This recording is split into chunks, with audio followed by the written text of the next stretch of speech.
Imagine being arrested for a violent crime you've never even heard about. You tell the police they've got the wrong man. Your family confirms you were somewhere else. Your friends swear you couldn't have done it.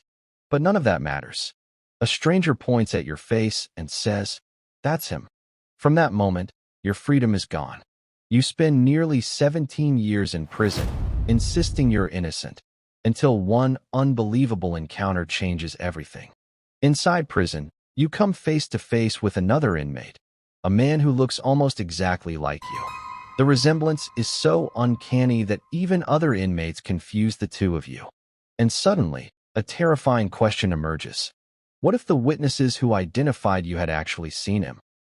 This is the unbelievable true story of Richard Anthony Jones, a man whose life was stolen because he looked like someone else.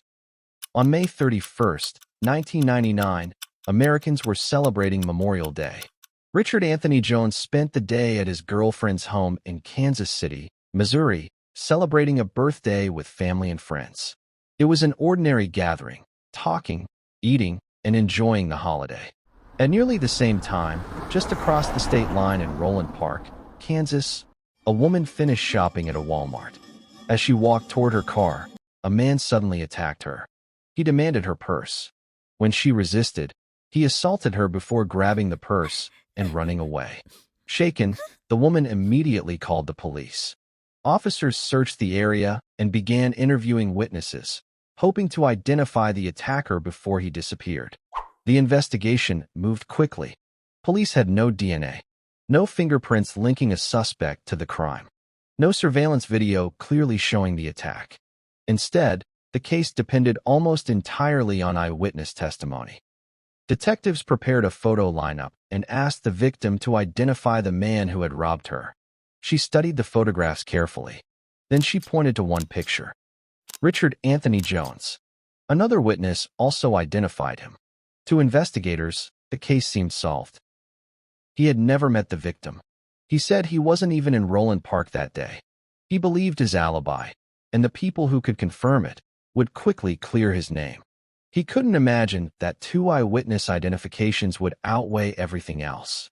Unfortunately, he was about to learn just how powerful eyewitness testimony can be. Richard was arrested and charged with aggravated robbery. As the trial approached, he remained confident that the truth would come out. Several people were prepared to testify that he had been with them during the holiday gathering. To Richard, the case seemed simple. He had witnesses. The prosecution had no physical evidence. Surely that would be enough. But courtrooms don't always work the way people expect. Jurors often place enormous trust in eyewitnesses who appear confident. Even though decades of research have shown that human memory can be mistaken, especially after stressful events. Richard's fate would soon depend on which story the jury believed, and that decision would change his life forever. Richard walked into the courtroom believing the truth would set him free. He had an alibi. Friends and family testified that he had been with them during the Memorial Day gathering when the robbery took place. But the prosecution focused on one thing above everything else: the eyewitnesses. The victim looked at Richard in court and said he was the man who had attacked her. Another witness supported that identification. No fingerprints, no surveillance footage. Yet prosecutors argued that the eyewitness testimony was enough. After listening to both sides, the jury reached its decision. Guilty. In an instant, Richard's world collapsed. He was sentenced to years in prison for a crime he continued to insist he had never committed. As the prison gates closed behind him, hope slowly began to fade. Days turned into months. Months became years. He missed birthdays, holidays, and precious moments with the people he loved. Outside, life moved on. Technology changed. Children grew into adults. Richard never stopped telling anyone who would listen that he was innocent. Most people didn't believe him. After all, many prisoners claim they didn't commit their crimes. As the years passed, it seemed his case had been forgotten. Then, after nearly 17 years behind bars, something happened that no one could have imagined. Other inmates started calling Richard by another man's name. Some insisted they had just seen him somewhere else in the prison. At first, he thought they were joking. But the confusion kept happening. Again and again. Then one day, Richard looked across the prison and saw the reason. Walking toward him was another inmate.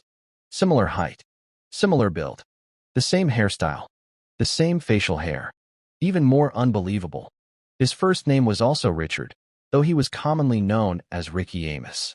For a moment, Richard couldn't believe what he was seeing. If strangers inside prison were constantly confusing the two men, could the eyewitnesses back in 1999 have made the exact same mistake? That single question would reopen a case everyone thought was over. Richard couldn't stop thinking about the man who looked so much like him. He contacted lawyers from the Midwest Innocence Project and the University of Kansas School of Law's Project for Innocence, telling them about the inmate everyone kept confusing him with. The legal team investigated. When they compared the two men, they were stunned. The resemblance was undeniable. They discovered that Ricky Amos not only looked remarkably like Richard, but also had ties to the same neighborhood connected to the robbery. Richard's attorneys argued that this supported the possibility of mistaken identity. The lawyers asked the court to take another look at the case. During a hearing, witnesses who had confidently identified Richard years earlier were confronted with the reality that another man looked strikingly similar. The certainty that had once secured a conviction suddenly wasn't so certain anymore. Without physical evidence linking Richard to the crime, the eyewitness identifications no longer carried the same weight. In June 2017, after nearly 17 years in prison, Richard Anthony Jones walked out of prison as a free man. The conviction was overturned. For the first time in almost 2 decades, he could breathe as a free citizen. But freedom couldn't give him back the years he had lost. He had missed family milestones, birthdays, holidays, and countless ordinary moments that can never be replaced. In 2018, under Kansas wrongful conviction compensation law, Richard received $1.1 million, a certificate of innocence, and his conviction was officially erased from his record. His story became a powerful reminder that eyewitnesses can be completely honest and still be completely wrong. Today, Richard Anthony Jones' case is studied across the United States as an example of how mistaken identity can destroy an innocent person's life. Had he never met his lookalike in prison, the truth might never have been discovered. He could have spent the rest of his sentence behind bars for a crime someone else may have committed. Sometimes, justice depends on evidence. Sometimes, it depends on luck. For Richard Anthony Jones, it took an unbelievable twist of fate, a chance encounter with a man who looked almost exactly like him, to finally prove what he had been saying all along. You've got the wrong man. If this story shocked you, remember that Richard Anthony Jones wasn't freed by DNA or a confession. He was freed because one extraordinary coincidence forced the justice system to question a conviction built almost entirely on eyewitness identification. And it leaves us with one haunting question. How many innocent people are still waiting for their own impossible coincidence?